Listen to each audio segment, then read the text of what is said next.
Need a boost? Sometimes all it takes is tapping into your inner cool. Icebreaker's gum helps you unleash the confidence within. Each chew releases a rush of icy flavor powered by cooling flavor crystals, sending a wave of refreshment to reinvigorate all your senses. Icebreaker's convenient pack fits everywhere, from car cup holders to backpack pockets, so you can find your cool wherever you go. Grab Icebreaker's gum online or at a store near you. You know what's really terrifying? That unfinished college degree lurking in the background, just sitting there, waiting for you. That's where Southern New Hampshire University comes in. With flexible online degree programs, there's no commuting, no rigid schedule, and no more excuses. Plus, they have some of the lowest online tuition rates in the U.S. Visit snhu.edu/morbid to learn more before your degree becomes just another story about what could have been. Chilling crime cases are mysterious, but finding coverage shouldn't be. With the State Farm Personal Price Plan, you have options and can personalize your plan to help create an affordable price so you can get back to cracking all of life's bigger cases. Talk to a State Farm agent today to learn how you can choose to bundle and save with the Personal Price Plan. Like a good neighbor, State Farm is there. Head to statefarm.com to get a quote. Prices are based on rating plans that vary by state. Coverage options are selected by the customer. Availability, amount of discounts and savings, and eligibility vary by state. Hey weirdos, I'm Elena. I'm Ash. And this is Morbid.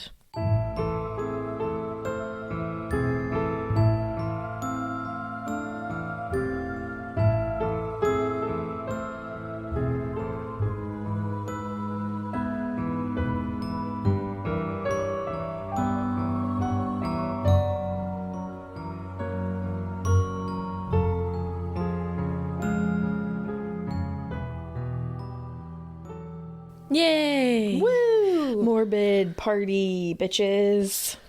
And before we get into the Ash-centric episode today, we have an update that I'm sure everybody is going crazy about right now. Dude. It's on a case that we covered in episodes 197 and 198, the Oklahoma Girl Scout murders. One of the worst cases I've ever read through. One of the worst, the hardest that we've podcasted, definitely. Yeah, one of the worst things I've ever had to research in my entire life. We also discussed it on an episode of The Murder Squad with Billy Jensen and Paul Holes. That was crazy. And this case was completely unsolved. There were 3 little girls that were brutalized at camp. Brutalized. They were 8-year-old Lori Farmer, 9-year-old Michelle Gousset, and 10-year-old Doris Milner. It's like they were babies. The cutest little babies you ever saw. Just going off to summer camp. They were brutally murdered at summer camp way back in, the trial happened way back in 1979, I believe it was. There was a suspect, Jean Leroy Hart, who they really believed did it, but they could not connect him with any kind of physical evidence, any really strong physical evidence. DNA was really not happening then. Right. But luckily they collected stuff. They found semen on a pillowcase. It's terrible. But now Mays County Sheriff Mike Reed said that they were able to use advanced now DNA technology to completely say that Jean Leroy Hart was the murderer. Without a doubt. Which is horrific because he was acquitted. That is I think one of the most devastating parts about this entire case is that he was acquitted. He sat there and heard that verdict be read and he got away with murder. He got away with 3 murders. But then 2 years later, he died of a massive heart attack. So there's that silver lining there. There's always Except he really never had to face anything for what he did. That's the shitty thing. And this case, he was a true monster. There's not even a word. There's not even a word. Yeah, it's outrageous. But Sheriff Reed said there was absolutely no room for doubt here. It's 100% definitive. He was quoted as saying, "I pray that there's something that we've done that gives the family a second of something that even resembles closure or acceptance or something. But as far as peace, there is absolutely nothing that this case has given me. There is absolutely nothing about this case that has given me even 1 second of peace, period." So now we know this was one of those things where when we talked about it, I remember being like, are we ever going to find out? Yeah.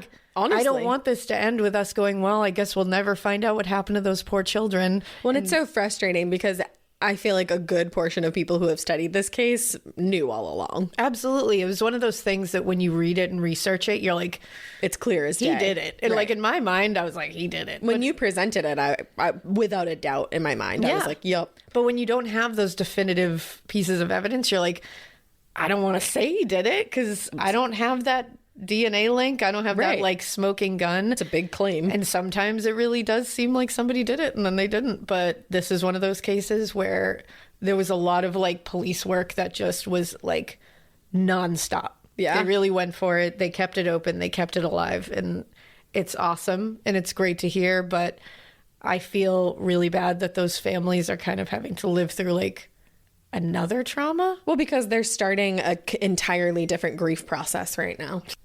Exactly. And now just knowing that that's the guy and knowing that he got acquitted. Well, I think that's the biggest thing is that he got acquitted. Like, yeah, like that's the thing that would really bother me. But like Sheriff Reed said, I hope it gives them something. Yeah. Anything. But he's right. There's no peace in this case. And it's a really, really sad case. But I am happy to see that it at least has a conclusion of some sort. Right. And now hopefully more healing can begin. But yeah, we had to mention that. Really crazy. But look at what DNA can do, guys. It's crazy. DNA it's the future. It's also super weird. As you said, look what DNA can do, guys. I got a 23andMe freaking notification. Like literally, look, it says now. Look what it can do. Look what it can do. It can notify you on your cell phone. There you go. It can make your hotline bling. It can.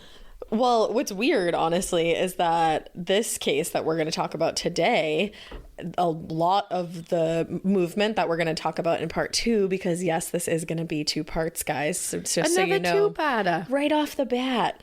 But what we're going to talk about in part 2 a lot is DNA and like how it could possibly solve this crazy cold case. I'm very interested in this one. I've read a lot about this one, so I'm like, let's go. What's freaking wild is I was just like looking for something like a case to cover. Like I was working on something else, but I was like, I don't know. It was like a spooky case and I wasn't feeling it. And then I was looking for something else and I found this and I had never heard of this. You'd never heard of this? I had never heard Wow. of the Somerton Man. Wow, that's shocking. I know, but I think our Australian listeners are going to be pretty stoked. I think so. Because if you, like me, have never heard of this, this is one of Australia's biggest unsolved mysteries. And the story starts all the way back in 1948. We love it. And in Australia, 1948, it was Summer's Eve, not the body wash, I was going to say. but it was November 30th. And in Australia, summer starts on December 1st. For a second, I was very confused when you said that, and then I realized we were in Australia. Yeah, isn't that wild? That was because I was like, what? You were like, I'm literally so I was confused. like, that's winter. What? So yes, it is November 30th, 1948, and a couple is walking along Somerton Beach in Adelaide, which is the capital of South Australia. Now, as they're walking down the beach, they notice this guy, and he's laying up against like the wall of the beach, sort of in a weird position. Basically, only his head and shoulders were propped up against the wall, and the rest of him was just kind of like sprawled out. And he also just didn't look like a typical beachgoer at all. He was wearing a nice suit, like a couple pieces there. Okay, there was a couple of pieces to that suit. Few pieces. I was More going to than say one, I'd say. I was going to say a 3-piece suit, but that was not the truth. Many suits, many pieces. He was wearing clothes. He had like super duper polished shoes, which like you're on the beach, guy. Why you got shoes You're on? going to scuff them all up. So the couple thought that this guy was just drunk because as they walked by him, they saw him kind of raise his right hand either to like wave at them or maybe to light a cigarette, they thought. But before he could get his hand like all the way up, it just slumped right back down. So All right. he was going through it. It was like beyond his control. Yeah. But being 1948 and all, they just minded their business and they went about their walk. They were like, that's not for me. So another couple actually saw the same man on the beach that same night, and they remembered also thinking that it was weird that a man dressed so nicely would be laying on the beach in the state that he was in. Yeah. So this couple saw the man sitting there with a bunch of mosquitoes swarming around his head at this point. Ugh. And they commented to each other that he must have been dead to the world to not be swatting all those mosquitoes out of his face. Oh, that freaks me out. Now, little did they know, this man actually might have been dead as they muttered that to each other, or he was like right on death's doorstep. He was on the brink. Yes. So at about 6:30 the next morning, December 1st, 1948, first day of summer in Australia. Oh, yeah. All of the above. A man named Neil Day, he was out riding horses with his friends on the beach. They were like amateur jockeys. Now, as they were riding, Neil noticed the man that everybody else had. But he called to his friends and he was like, maybe we should go check on this guy. Like, he doesn't look so good. And as they got closer, it became clear that this guy was definitely not breathing. So they called the police right away. Man. Now, pretty much as soon as investigators arrived on the scene, they knew that this man had died. But finding out who he was and what he was doing there on that beach is a mystery that has still not been solved to this day.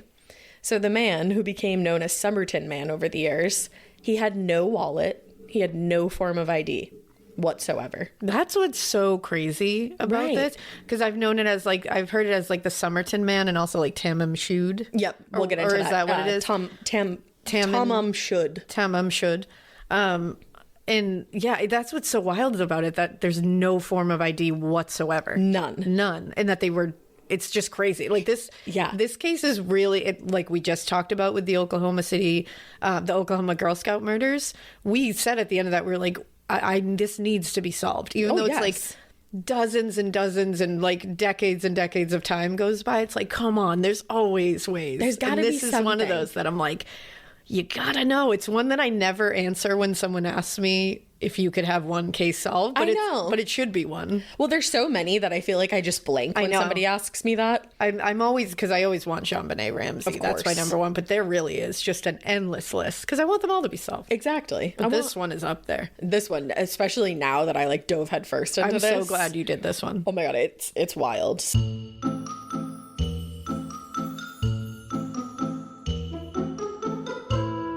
You've heard me talk about how much I love Native. The thoughtful formulation behind all their products is something that I have always loved, because they understand that it's not just what's on the inside that counts, but also the outside. That is exactly why Native is releasing their deodorant that I know and love in new and improved plastic-free packaging. Can we get a round of applause? Native is doing their part to help our earth with their new 100% plastic-free and recyclable packaging. When you buy Native's new plastic-free recyclable packaging deodorant, you are saving 37 grams of plastic. Native is also a proud partner of 1% for the Planet, and they are committing 1% of their plastic-free deodorant sales to environmental nonprofits. That's major. Just like all of Native's other deodorants, their plastic-free deodorant is aluminum and paraben-free, it kills odor-causing bacteria, and it has 24-hour odor protection to keep you feeling and smelling fresh. Like, I still smell good. With Native, choose from 10 scents, including their classic coconut and vanilla, sensitive formulas that are formulated without baking soda, and even unscented. Ready to try plastic-free deodorant? Go to nativedeo.com/morbid or use promo code morbid at checkout and get 20% off your first order. That's nativedeo.com/morbid or use promo code morbid at checkout for 20% off your first order. So, no wallet, no form of ID. He was wearing boxers, a white singlet, which is like a man's kind of like undershirt. And then in some sources, it kind of, or not, like in some photos that I saw of it, it's almost like what they would wear wrestling. Like okay. Like a one piece sort of. Yeah. And then he was wearing a white shirt, a brown sweater, a brown double-vested coat, and brown slacks. Okay. A monochromatic king. Yeah. Now, the shoes that he was wearing, they were so brightly polished that the investigators were convinced there was no way that he had been walking around this beach or like anywhere for a long period of time. They also noted that one of the pockets on his pants was mended with an orange thread that just looked unfamiliar to them. Yeah. Now, like saying that now, you're like, they didn't recognize the orange thread. Like, what? Yeah. This was 1948. This was during the Cold War. There was like a ton of stuff that just didn't exist to them. Yeah, so they're like, what the hell is this? And like what is this orange thread? Right. And like things were processed and made in other parts of the world that some people just had no idea about. I know, that's really wild. It's crazy. And it comes up a lot in this case. So in trying to identify the man, they looked to see if his name was printed on any of the tags in his clothing, because especially way back then, that was like a thing to do. And there were labels on clothes back then where you could like know where something was made. Yeah. You know, you could pinpoint it easily. But when they looked, they saw that all the tags inside of his clothing were deliberately torn out. Huh. Like they had very deliberately been ripped out. So that they could not be traced back to where they were bought. Exactly. So the contents of his pockets turned up a fair amount of things as well. There was a railway ticket to Henley Beach, a bus ticket to North Glenelg for 10:45 a.m., which was the morning before he was found. There was also a metal comb, a packet of juicy fruit, which, by the way, I was like, that existed back then? That kind of makes sense. I feel like juicy fruit is that like old school. Oh, you want to know how old school juicy fruit is? It's been around since 1893. What? Because I was like, what? And I Googled That's it, wild. and I was like, oh my God. Oh my God. I hope people are as shocked as that, shocked by that as I was. I figured it was old, but not that old. So old. Then there was also a packet of Army Club cigarettes, but the cigarettes inside of the packet, like, so it said Army Club on the carton of them, but then the cigarettes inside were not that brand. They turned out to be a different brand that was a little bit more expensive, and they were called Cansitas. Okay. Then finally there was a handkerchief, a packet of Bryant and May brand matches, and that was that. All right. Now, on the collar of his shirt was a half-smoked cigarette, and something that struck everybody as odd was that the man wasn't wearing a hat. Literally, pretty much every man ever during the 1940s was wearing some kind of hat. And I never really thought about that because at first I was like, okay. You were like, okay. That wouldn't be weird to me. It was like Makes everybody sense. wore hats back then, and it would have lined up with the way that he was dressed because he was dressed so nicely. I was gonna say, yeah. Back then, you would have You wear a topped that hat. off with a hat, definitely. So instead of wearing a hat, his hair was styled and it was pushed all the way back, which apparently was a very American style at this time. Oh, okay. And also Q and Aaron Samuels reference. There you go. You look sexy with your hair pushed back. Thank you. I'm looking at pictures of him right now. He's a good-looking dude. I know, and it looks like they've age progressed him. Like they have actually filled out his face. I'm They like, did. We'll get to that in part 2. I love that. I love it. I love you. We'll get there. Let me tell you, he's a handsome man. A sexy fella. Yeah. So the body was transported from Somerton Beach to Royal Adelaide Hospital, but it was actually never brought inside. Wow. Yeah, Dr. John Barclay Bennett pronounced the man dead outside while he was in the ambulance and immediately had the body transported to the mortuary, where investigators hoped that Dr. John Dwyer, who would be the one doing the autopsy, would find some kind of meaningful clue. But things somehow only got more confusing when the man's body was studied. So the first thing that Dr. Dwyer took note of was that Somerton Man's pupils were small and they were weirdly shaped. Okay. So then he looked for signs of any defensive wounds to see if some kind of struggle had gone down. He found none. In fact, the man's hands were said to be very neatly kept. He had recently cut his fingernails, and he had clean fingernails. The way that they put it, like back then, was that his hands were not used for any kind of manual labor. Oh, so that gives you a clue. It about does. Who he would be in life. For sure. Absolutely. And another thing, another part of his body that gave a huge clue were his calves. His calves, unlike his hands, had actually been exercised pretty regularly, it seemed. Like he was using those calves. Look at him. But they weren't in the shape that they would be from like playing most sports. Instead, his legs looked like he was a dancer because his calves were pretty high, set high up, and they stood out so prominently. And his feet also made it look that way, that he was a dancer. okay. Because apparently he had wedged toes, which suggested that he wore some kind of pointed shoes regularly. Okay. Maybe a shoe like a riding boot, or maybe point shoes for ballet. So overall, he was in really good shape. He was a well-built guy, but his inside showed some cause for concern. For one thing, his spleen was quote-unquote strikingly large and firm and about 3 times the normal size. Oh, So immediately something's wrong. you never want that. You do not want Anything inside your body, you never want it 3 times the size of No. its normal size. that. No, I certainly don't. Yeah, it's a good general rule of thumb. It is. And in addition to that, his liver was super bloated, so bigger than it should have been, and it was filled with blood. Ooh. There was also blood found in his stomach and his kidneys. Huh. Yes. So the blood within his organs pointed to signs that maybe he was poisoned. Yeah. So then they had to do some testing to determine if there was any poison within his system. But when they did that, they didn't detect any poison. So weird. Now, even the last meal that he ate, which was a meat and veggie pasty, didn't turn up any traces of poison. Okay. So weird. What the hell is that about? I have no idea. So ultimately, the death was presumed to have occurred, quote unquote, no earlier than 2 a.m. And the cause of death ended up being listed as heart failure due to unknown causes. Do you know? You might not know, because who knows? Because who knows? Who knows? Did you know? I don't know. I'll let you know if I know. I wonder if they looked at his esophagus. I don't know the answer To to look at that. any kind of or maybe back then they wouldn't. I don't know if that would be even something they would do. I will look into it and that's I will interesting. answer you in part 2. I appreciate it. Cool. Because now I'm curious. I know. I just thought about it and I'm like, I don't know. I'm I sure don't they know if did. it would, but Well, the problem is now, actually, and we'll go over it a little more in part 2, the original autopsy report is gone. oh, okay. Yeah, which All is right. interesting. That is interesting. Now, so I said that his death was listed no earlier than 2 a.m. Like they felt like he had died at 2 a.m. The tricky thing about listing the time of death, though, was that the doctor went purely off rigor mortis. Yeah. Like, didn't really go off We've of anything talked about else. that before. There's so many other contributing factors to look at.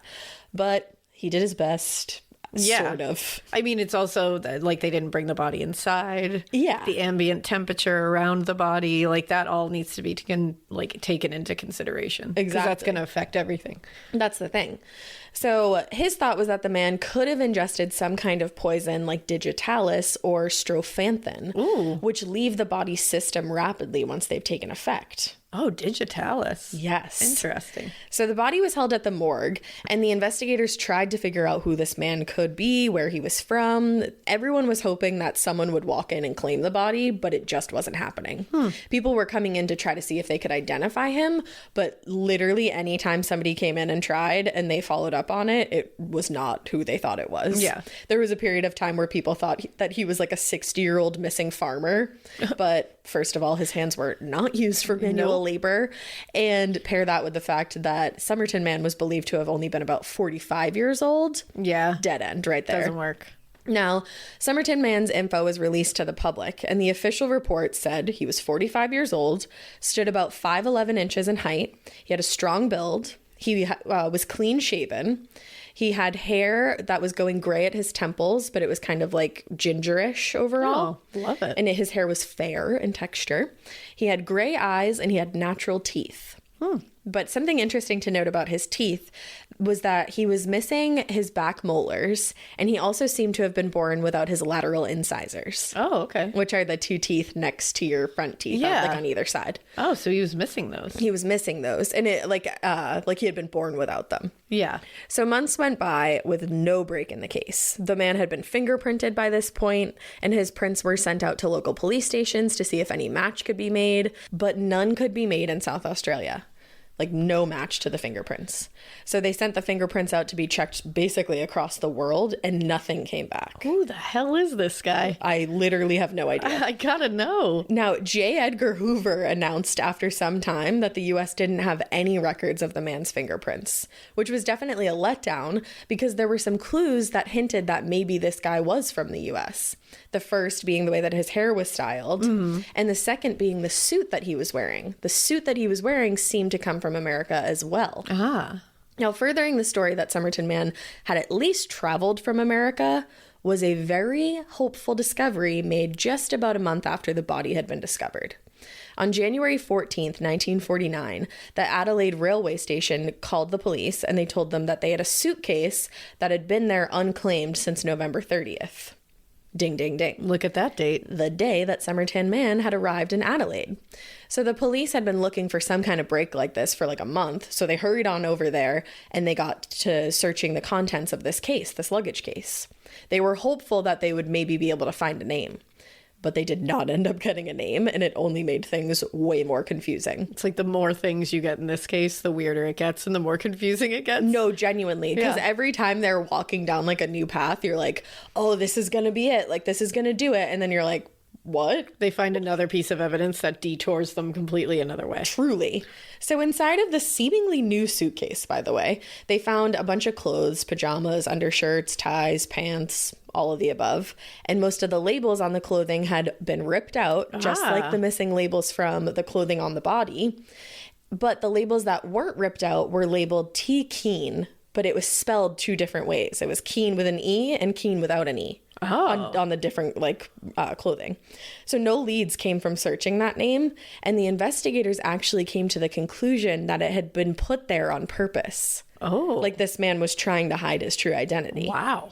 Now, along with all the clothing, the investigators also found a match to that orange thread that they had found stitched in his pants that had repaired one of his pockets. There was this little thread card with the orange thread wrapped around it. Now, interestingly enough, like I was saying in the beginning, like there was certain stuff that was just produced in one part of the world and not the others. That thread was only produced in America. There was nowhere outside the US where that man would have been able to even get his hands on this particular kind of thread. That is interesting. Right? Now, another only made in the US item inside the suitcase was a jacket. The jacket was stitched with a particular stitch that was only used by sewing machines in America. It's up to us. Like, It's up to very us to much fix is. this, guys. It's up to us to figure out who he is. We gotta know. This is our problem now. And isn't that I'm so sorry, crazy? Australia. It's our problem Sorry, now. guys. Isn't that crazy though too that there was only in America that was the only place where that stitch existed. That you could get that thread. Yeah, that stitch. Isn't that that's cool? So crazy. It's just crazy. So in addition to the exclusive US items, there was also some kind of kit found in the suitcase. Now, this kit included a cut down table knife, like it had clearly been like cut, and it had been sharpened to somewhat of a point. There were 2 pairs of scissors. One of the pairs was broken. There was a screwdriver, 6 pencils, some zinc, and a stenciling brush. Do you have any idea what the fuck that kit could be for? And a stenciling brush. A stenciling brush. It's so funny. That's when I first read this, I was like, that's what You're threw like, me for what? it. Yeah, It was the for some zinc, reason. the zinc and the stenciling Me brush. too. I was about to say like zinc and a stenciling brush. I don't know. All right. So investigators believed that the kit was one that would have been used on merchant ships by the 3rd officer on board, who would have been in charge of stenciling the cargo. Oh, shit. So he'd like cut out stencils and shit, use the pencils. I don't know what the zinc was for. Probably should have looked on that. Maybe the zinc was like some kind of something to seal it a little Something bit. to seal it. Boom. There it I is. literally pulled that out of my ass. That could be. That was beautiful. 100% wrong. Yeah. Just guessing. It was to seal it, to make it shiny. I don't know. Yeah. Now, there were also some letters within the suitcase, or they weren't really letters. They were like stationery, and letters hadn't been written yet on them. And then there was envelopes with stamps. Okay. And another thing that some people note as odd, no socks in the suitcase.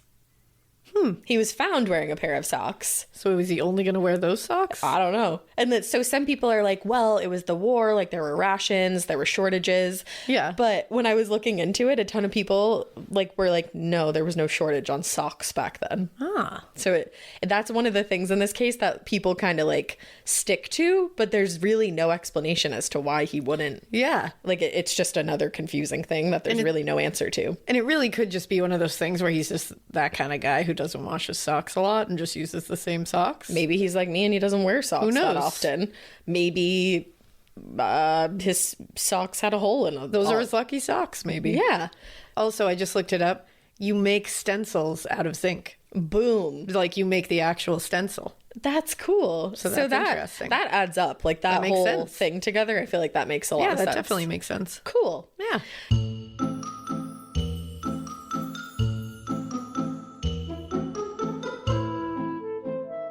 If you run an e-commerce business, you probably feel like it's about time that people stopped treating e-commerce giants better because they're bigger. And you're absolutely right. That is why ShipStation gives e-commerce sellers of all sizes access to the same deeply discounted rates usually reserved for Fortune 500 companies. No wonder ShipStation is already trusted by over 100,000 sellers. If you're terrified of dealing with international shipping, don't be. ShipStation makes it a breeze to ship anywhere around the world. So scale away. ShipStation can handle it. It can save you so much money. It's a no-brainer. Honestly, I'm thinking about all the things that I would do with the money. I'd go on a cruise because it's ShipStation. Get it? I'd go on a cruise to celebrate ShipStation with all the money that I saved because of the exclusive discounts on shipping rates.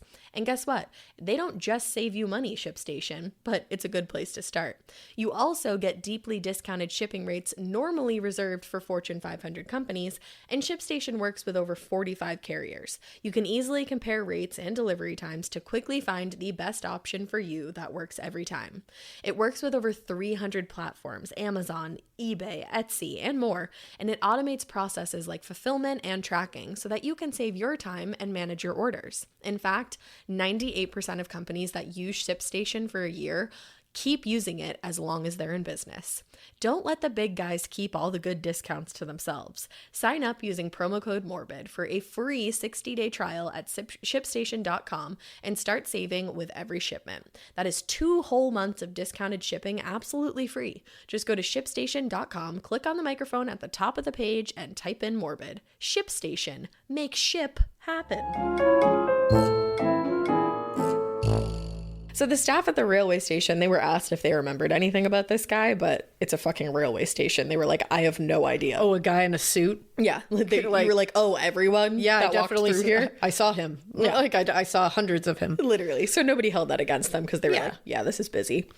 And it really didn't matter too much because the police were pretty positive that this suitcase belonged to their guy anyway. Yeah. Because the underwear packed away inside matched the brand that had been found on the body. And then there were also a bunch of handkerchiefs packed that matched the one that was tucked into Somerton Man's pocket. Put that with the thread and shit. That's him. Exactly. And also all the clothing matched the size of the clothing that he was found wearing. Yeah, that's him.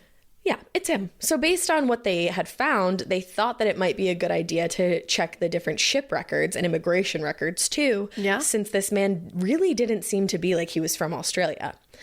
But checking all the records turned up with nothing. They got nothing. No T-Keen, nothing like that. It was literally like every avenue they went down in this case just led to a dead end. He's a phantom. I don't even know what he is. He's so mysterious. Yeah. So by June, now remember, he was found in December. June, there had been tons of leads followed up on. Lots of times where investigators thought that they finally had the identity of this guy, only for the person in question to show up at the police station alive.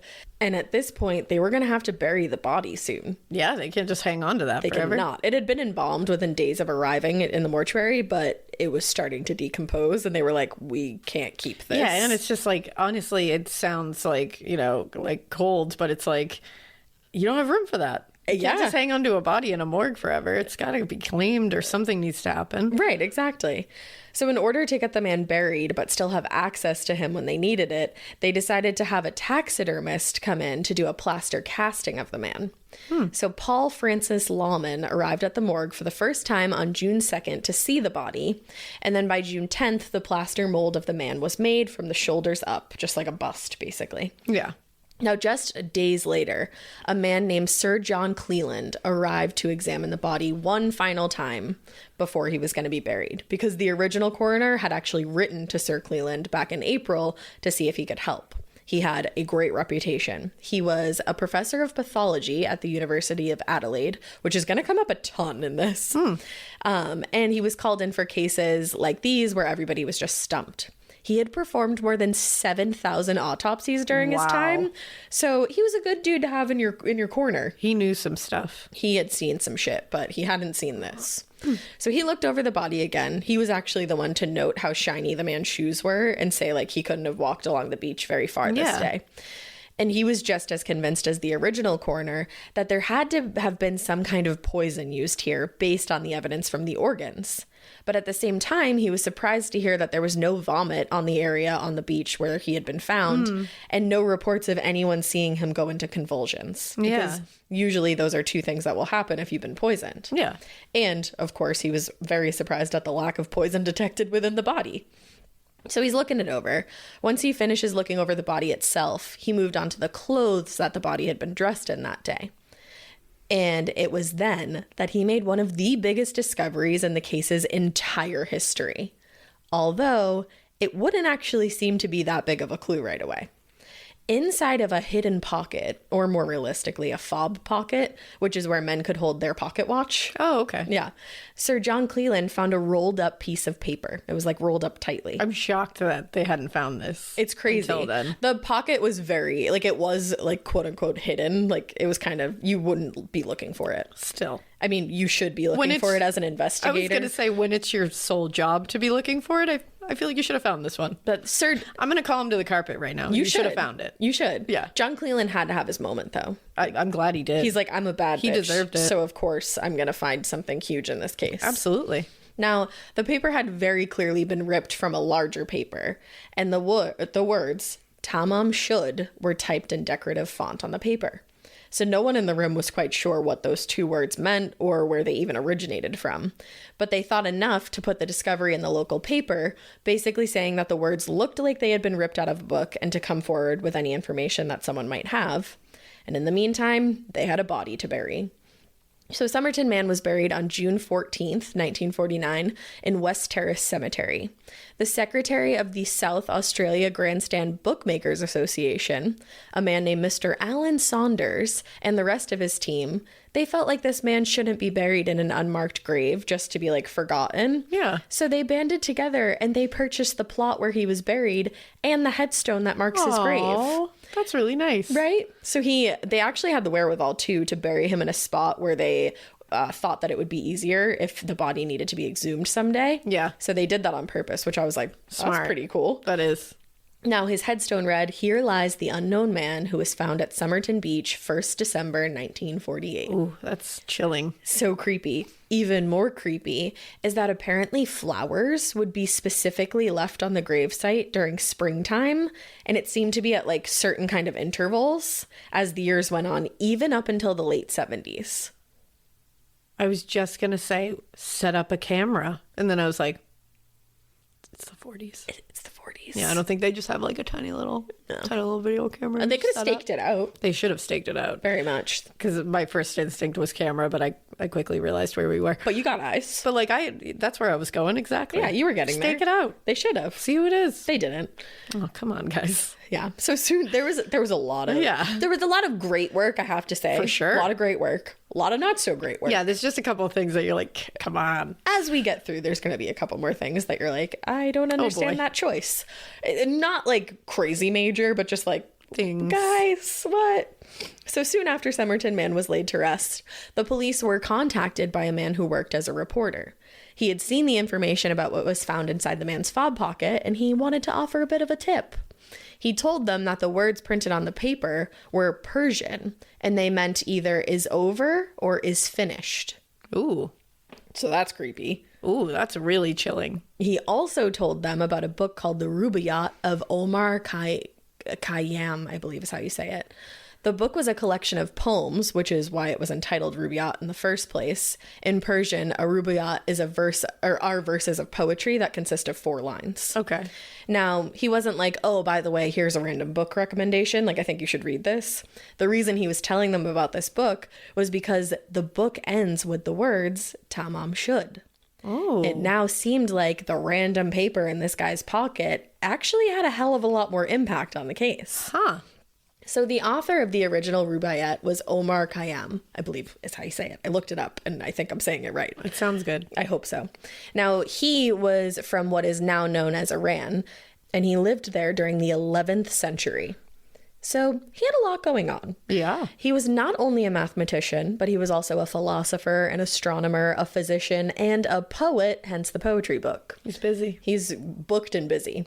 Now, when he wrote the book initially, it actually was not incredibly popular because it was one of those works that was just way ahead of its time. Yeah. Omar was actually an agnostic man living in an 11th century world.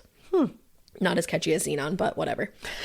His poems covered really intense subjects like love, death, whether or not an afterlife exists, and whether or not God exists. So imagine like visiting those ideas in the 11th century. I was just going to say that's risky. It is. But it actually became really popular in the 1800s when an Englishman, Edward Fitzgerald, translated the poems and he republished them. It's like a hot debate among readers of both works whether Edward Fitzgerald's book took too much of its own liberty in translation or not. kind of seems like he did change a lot of it. Interesting. But around the time that the Somerton Man had died, it turns out that the book was actually starting to regain popularity. People were dealing with the war and the hard and sad times that came along with it. They probably got some kind of sense of comfort reading this book. For sure. You know, that's like very philosophical. A lot of questions to be answered. Exactly.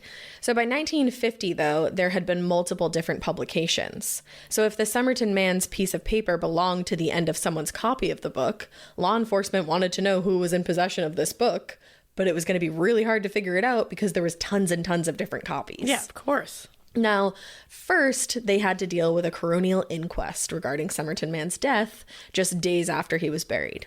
The inquest started on June 17th, and the witnesses who had seen him on November 30th laying against the wall on the beach, they were called to recount their stories, which were exactly the same as they were at the beginning. The coroner and the different pathologists testified about their belief that the man had died of heart failure, but they weren't sure what caused it, and then the hidden note came into question.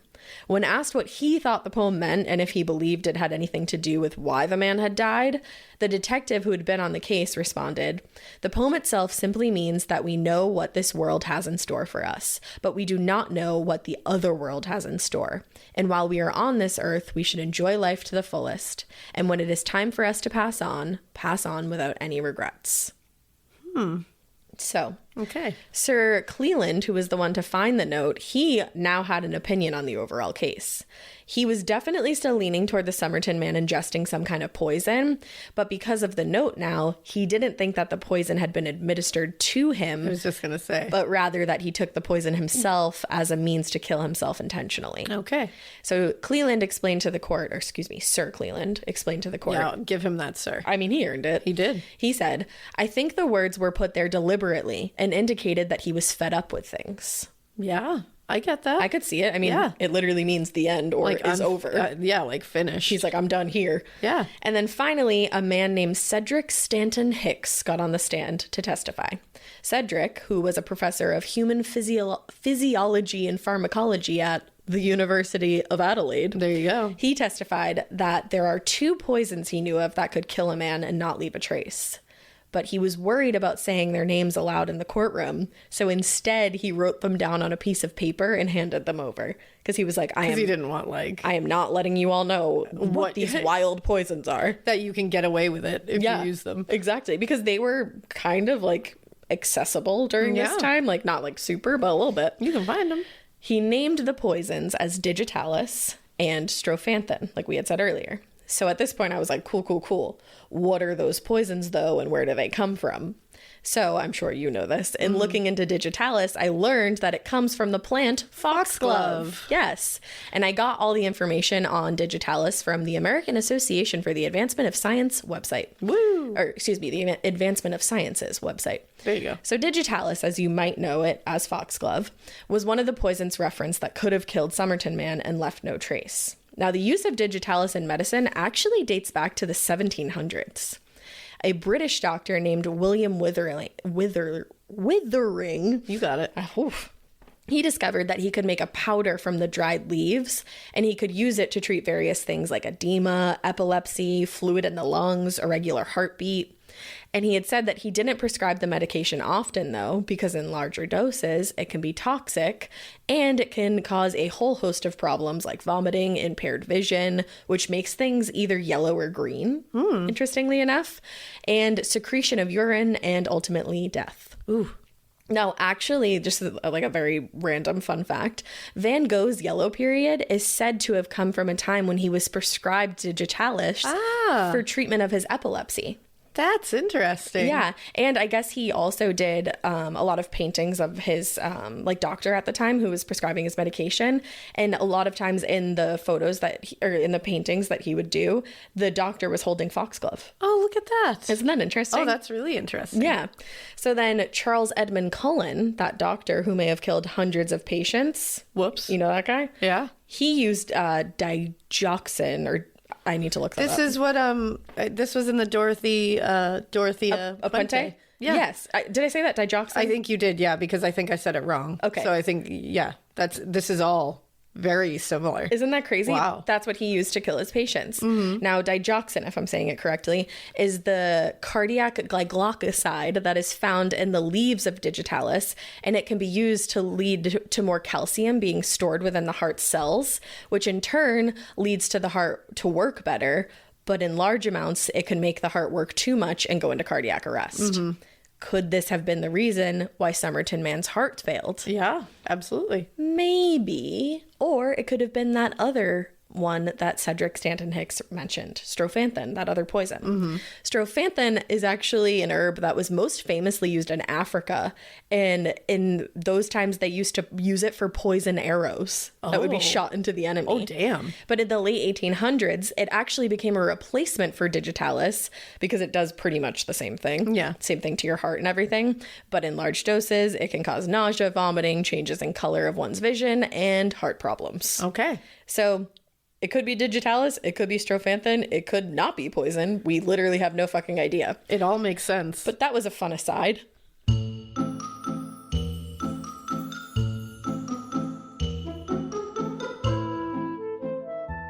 Unlike other programs, Noom Weight uses a psychology-based approach to help people better understand their relationship with food.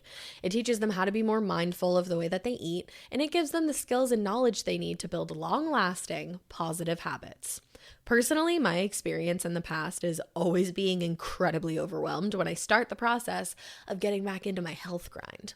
Not only is it like super intimidating heading back to the gym and familiarizing yourself with all the equipment, but the wellness industry is throwing things at us left and right between all the different supplements and what feel like really strict rules around eating healthy. That is exactly why I love Noom, because Noom believes the only place you really need to start with is your mind, and I think they're right.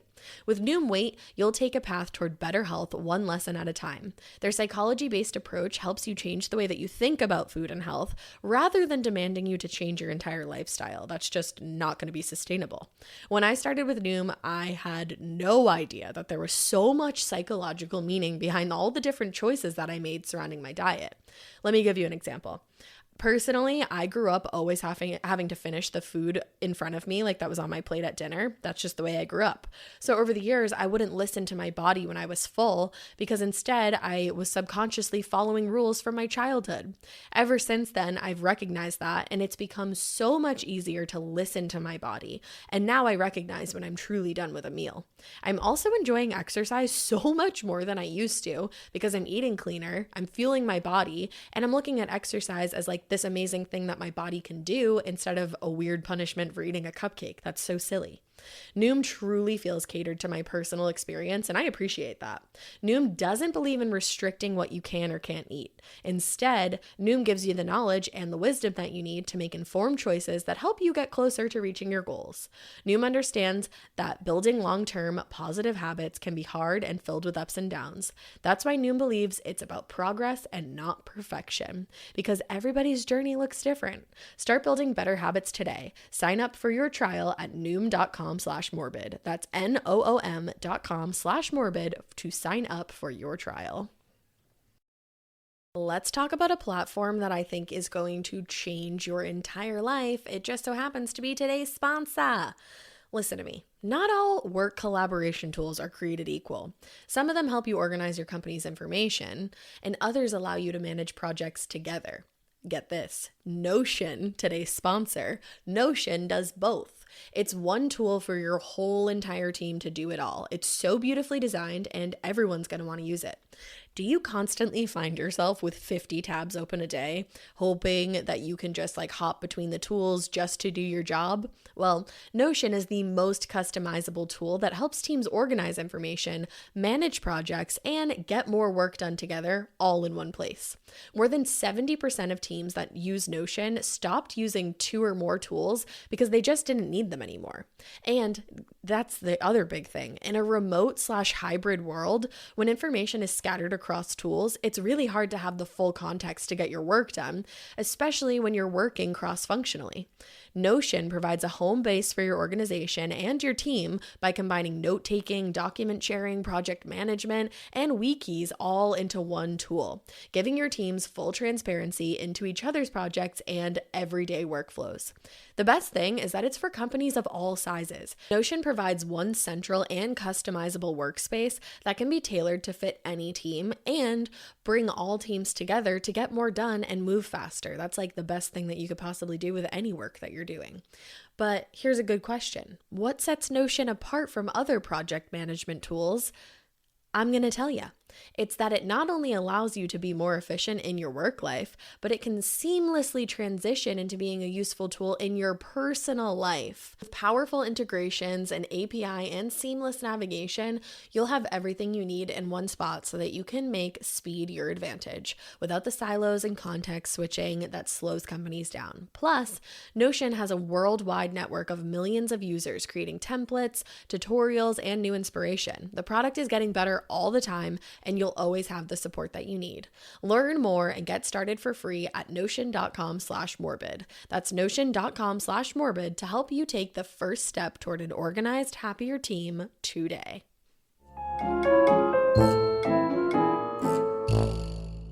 So the inquest wrapped up pretty quickly. It ended on June 21st, 1949, and the court's findings were inconclusive because they were like, we don't have any information. We got nothing. Well, we got tons of stuff. Well, that's the thing. We have so much nothing. information. We don't even know how to link it all together. Yeah.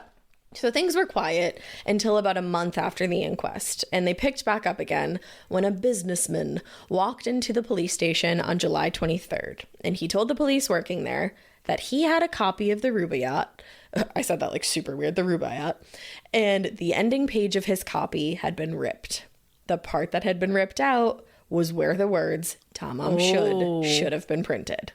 So he had a pretty strange story, but this entire case was a strange story at this point. So they were probably like, yep, it just makes sense that this makes no sense. They're like, you know what? We'll take anything at this point. We'll go with it. What do you got? So this guy told them that back in November, he and his brother-in-law, who by the way was there with him as he explained this story, they had gone together for a drive and they were going to the beach. They had parked only about 100 yards away from the beach and then gone off and walked around the area, going about their day together while the car sat parked with the windows open. Now, when they got back to the car later that day, there was this copy of the book. Both of them noticed it, but they just thought that it belonged to the other man. So like, neither of them said a thing. Neither of them said anything. Just such a dude way of going about that. Truly. Like a random ass book just manifests its way into your vehicle and you're like, yeah, man, I don't know. I thought that was yours, man. I guess that just belongs to you. Like, what? No. This dude was like a well-respected businessman, so I'm sure he didn't sound like that. But it's how I like to picture the conversation going down. So when the police compared the ripped out portion from the man's jacket to the book, it lined up perfectly. They did like all kinds of testing and everything, and it was perfect. They asked him if he remembered this day at all, and he told them he did because it was the day before the first day of summer, November 30th. Whoa. Now, what's weird is that they never put this guy's name in any files associated with the case because he asked that they didn't. Okay, guys, what the fuck? Like, that is a huge... Like, why would you not... What? Wouldn't you... Did anyone go, why? Yeah. All of us today went, why? Because, like, did you stick that piece of paper in his pocket after you murdered him? Like, what is... Right, exactly. I gotta know. I guess this guy was like a very well-respected businessman, so they just respected his wishes. So was John Wayne Gacy at one point. Truth. So I just can't believe that they weren't like, hello? Yeah, they didn't, can we put your name down? Like, yeah, I don't know. Just gather a little bit more about that guy. And to me, also, like, first of all, it's fucking weird that you're coming in here with this copy after all these months. Yeah. And then it's fucking weird that you don't want your name put in the papers. All of that is weird. And, like, you guys didn't think that was weird? Yeah, I'd be questioning. Thank you. But now that they had their copy of the book, they had to start going through it, hoping for any note in the margin or a name scribbled in the front cover. They needed some kind of path to go down here. Mm-hmm. So they really, really should have known how this one was going to go, though, based on how everything else had gone. The discovery of the book, crazy, wild, only led to more questions in the Somerton Man case that still remain unanswered. So the first thing they found inside of the book was some kind of code written in pencil on the back cover. There were letters written in a row, and there were 5 rows of letters, but no one could figure out what the letters stood for or what kind of translation they possibly could have had. Just random ass letters, excuse me. It's a zodiac thing. It kind of is. So over the years, the code has literally been sent across the world in the hopes that someone will crack it, but no one ever has. Oh, come on. It was sent to naval intelligence, and they could not crack it. And it's like, is it just a random... Maybe it means nothing. Like it's not a cipher at all. Maybe it's literally just to like fuck with people. Yeah. Maybe this entire fucking case is just to fuck with people. So they were like, we'll keep this. Yeah. We'll figure it out someday, hopefully. And also written on the cover of the book, though, they found 2 series of numbers that were definitely 2 separate phone numbers. One really led nowhere. It was like the phone number of a bank. But the other one led to a young woman named Jessica Ellen Thompson, also known as Jo, or in some cases, Justin. Not Justin, Justin. Okay. So when investigators tracked down her address, they realized that she only lived a 5-minute walk from where Somerton Man was discovered. And so they said, knock, knock, knock. Can we ask you a couple questions? Excuse me, Justin. Hello, Justin, Joe, What you Jessica. Why do you have so many names? What's going on here? Why do you live here so close to the beach where a dead guy was? So it was clear from the moment that the police met her that she wanted absolutely nothing to do with them, which is never good. No. She was a 27-year-old married mother at the time. She was also a nurse. And immediately she gave them the impression that she knew something, but it wasn't going to be easy to get it out of her. And she was a nurse. She was a nurse. She has access to stuff. Certainly does. Love it. Look at you. There you go. We're not getting there today, but we're going to get there. We're going to get there. We're going to get there someday. So when they asked her about the book and what her fucking phone number would be doing in a copy of the one that was now associated with a dead man that she lived 5 minutes away from where he was discovered, she just said, oh yeah, I gave a copy of the book to an old friend that I had known about like 4 or 5 years ago. So they were like, is Somerton Man your friend? Like, excuse me, who's your friend? And she said, my friend's name is Alfred Boxall. She didn't know whether or not he was still alive because he had been in the war and they really hadn't stayed in contact. But realizing that there was a possibility that they could ID the Somerton Man, the police asked Jo if she would be willing to take a look at that plaster mold bust thing that they made of him. Yeah. So she agreed to go, but it really seemed like she would rather not have. And as soon as they got to the Adelaide Museum where the bust was being held, and Jo saw the bust of Somerton Man, it was like she had seen a fucking ghost. Ooh. She took one look at the bust and then looked away from it for the rest of the time that she was with them.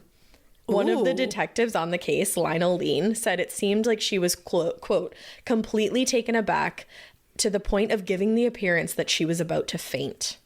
Oh, come on. And one of them went and stood behind her because they were so convinced that she was going to faint.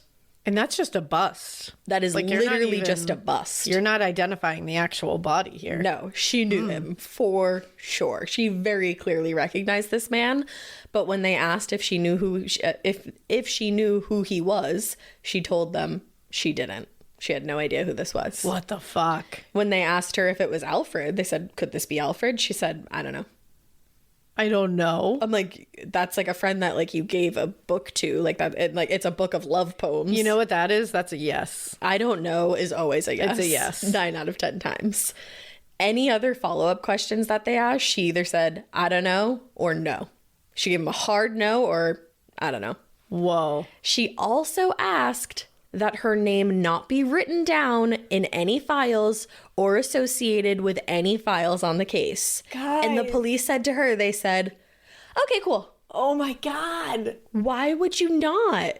What the fuck? Why would you not write her fucking name down? I am confusion. I am confused. And guys, this is where it gets fucking crazy. This is the point where if you're driving, like take the foot off the gas a little bit, slow down. You don't want to get to work too soon today. Oh man. So later on, she ended up telling them that an unknown man had come knocking on her door toward the end of 1948. Like November, maybe? That's at the end. It is at the end. She never specified. But she wasn't home. And when the man realized that she wasn't home, he kept talking to the neighbors and asking her a couple of questions about her. And when he asked the questions about her, he knew her by name.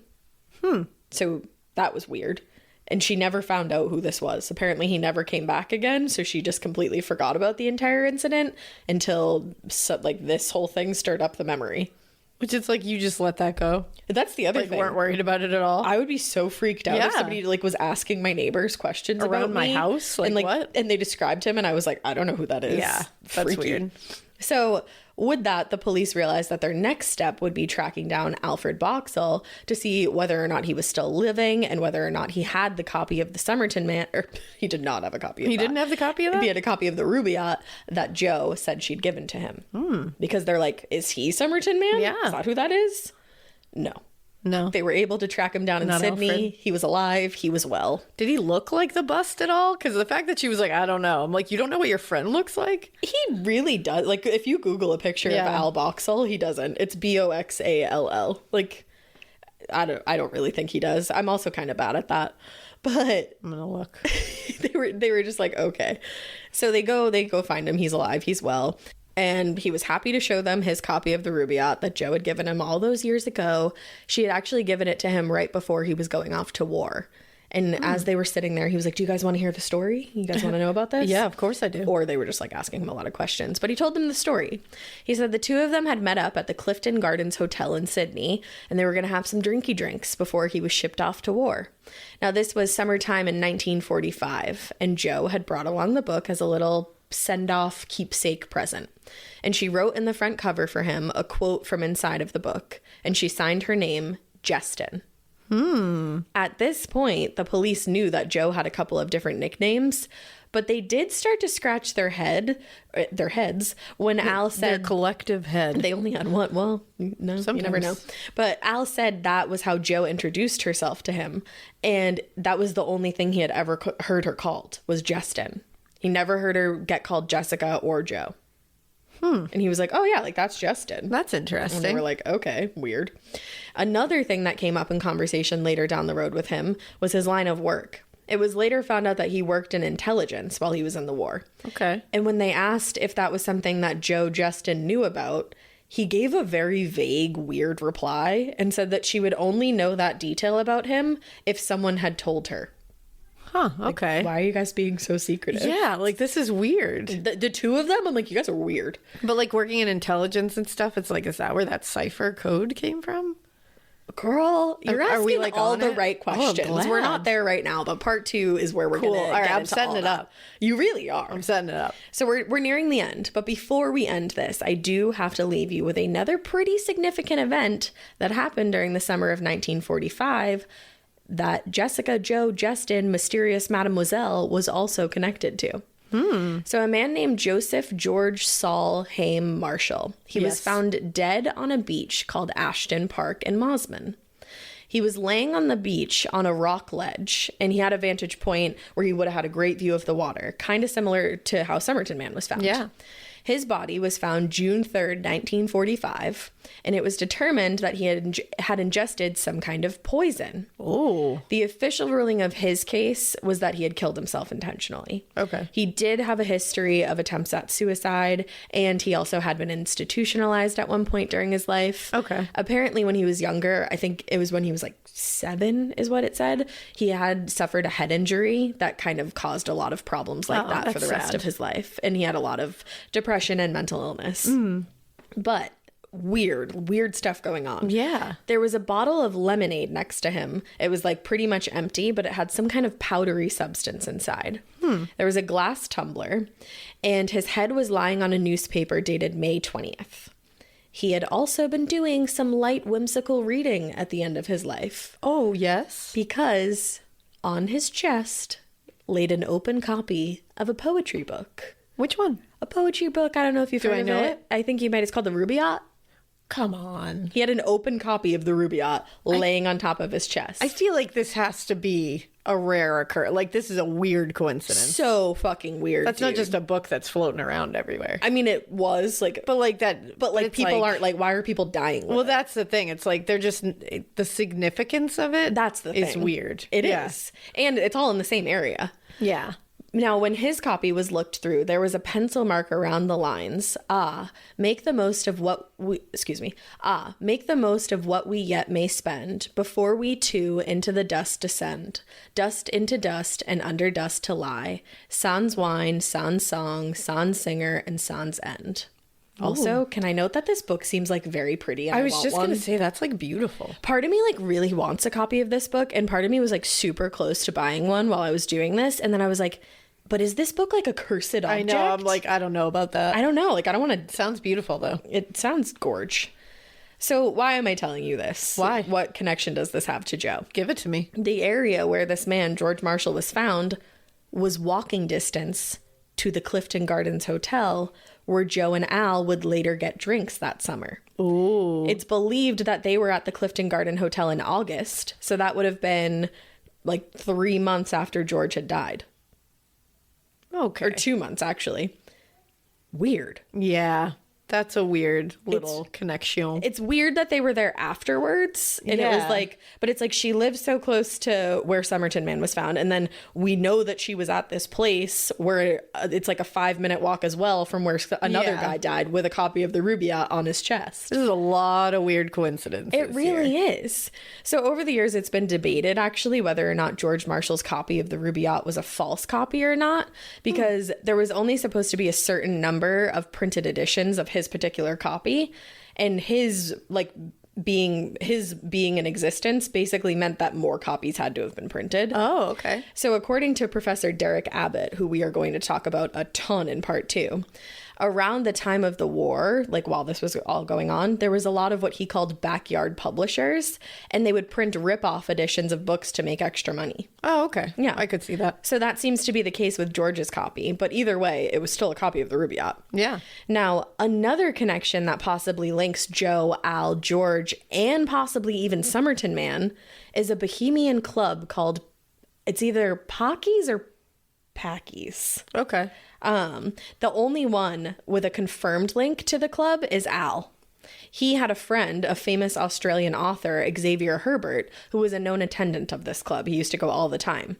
Now, throughout the years, it's been said that Joe and George also went to the club, and it made sense that they would have, because they were like super progressive people, and Packies was a place for people like that. There was like talks and lectures about culture, politics, art, like what modern art was doing to the world. Ooh. Sometimes there was like different plays put on. Love that. Seems like a really cool Sounds place. cool.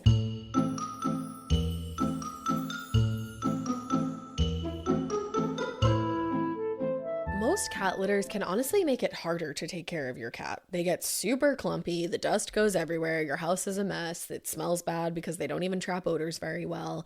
Makes your whole basement smell like the litter box, and that's just not cute. My cat and I deserve better. We deserve a litter that works for us, not against us. And so do you and your cat. That's why I use Pretty Litter, and that's why I think you might even like it too. Pretty Litter's crystal formula is lightweight, ultra absorbent, and long lasting. It traps odors instantly, and it does not clump, which is one of my favorite things because you only gotta scoop up the poop. You don't have to scoop up the pee. It's half the mess. Also, the super light crystal base is virtually dust-free, minimizing even more of a mess. Plus, Pretty Litter's crystals actually last up to a month, which is huge, and it means less scooping for you and for me. Here's the smartest part, though, about Pretty Litter. The crystals actually change color to help detect early signs of potential illnesses in your cat, including urinary tract infections and kidney issues. And if you know anything about cats, you know that they hide their illnesses all the time, so this is amazing. And what's even more amazing is that Pretty Litter ships free to my door in a small, lightweight bag. I never run out of it. I never pop my knee out when I'm going to the grocery store, lugging another big old bag of litter. And I don't have a massive container that I don't have anywhere to put taking up space. I hate that. I love Pretty Litter. Everything about it. I love that I don't have to scoop the pee. I love that my basement doesn't smell bad anymore. I love that my back doesn't hurt from lugging around a huge thing of litter. And I love that Pretty Litter works for me, trapping odors, not clumping, and it gives me peace of mind. That's why I love it. You and your cat are going to love it too. Go to prettylitter.com and use code MORBID to save 20% on your first order. That's prettylitter.com, code MORBID to save 20%. prettylitter.com, code MORBID. Now, most of the people who went to Packy's were bohemian people ready to accept this new modern world. And Jo herself was said to be like a very bohemian woman. Oh, like that's okay. a word used to describe her. Bohemian. So who knows? But Professor Derek Abbott had spent a lot of time looking through the book of guests where people would sign in at Packy's.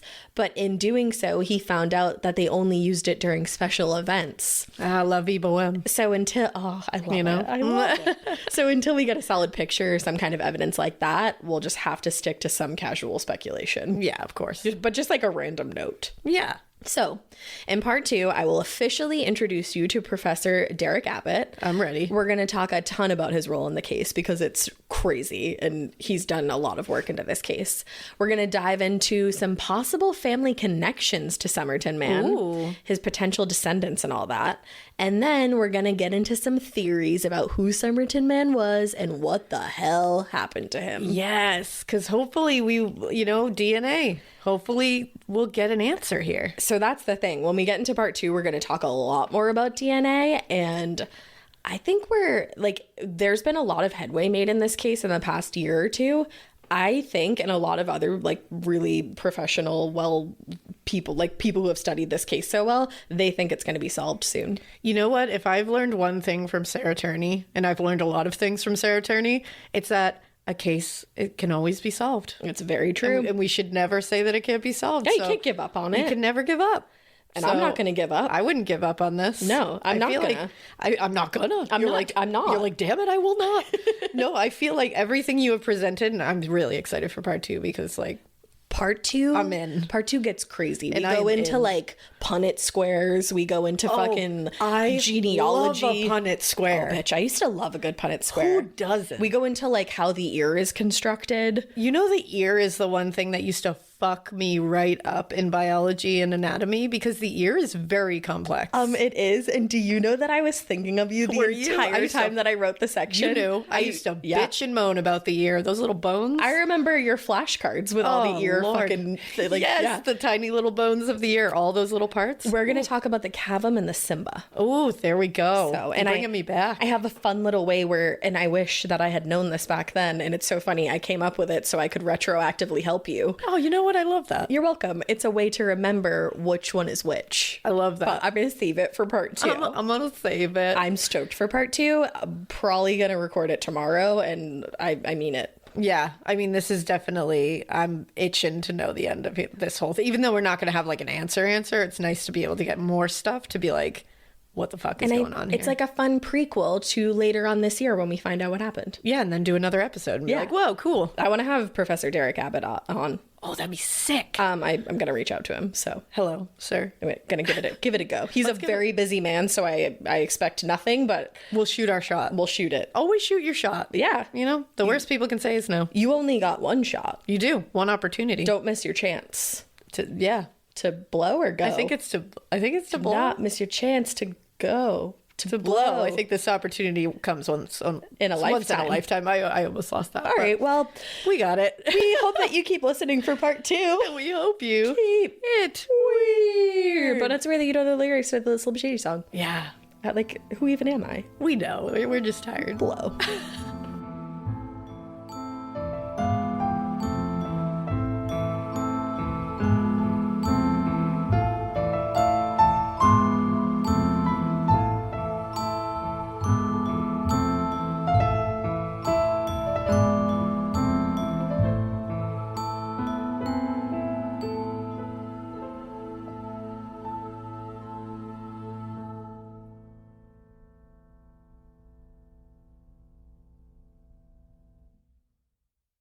I like things my way. My coffee, my schedule, and my treatment. So I talked to my doctor about self-injecting with the Vyvgart Hytrulo pre-filled syringe, which contains efgartigimod alpha and hyaluronidase QVFC. It's injected under your skin, subcutaneously. It means I can inject in my space, on my time. It's my treatment, my way. Visit VyvgartMyWay.com. That's VYVGART myway.com. And talk to your doctor about Vyvgart Hytrulo. Brought to you by argenx. Hi, I'm Angie Hicks, co-founder of Angie. From roof repair to emergency plumbing and more, when you use Angie for your home projects, you know all your jobs will be done well. Angie, the one you trust to find the ones you trust. Find a pro for your project at Angie.com.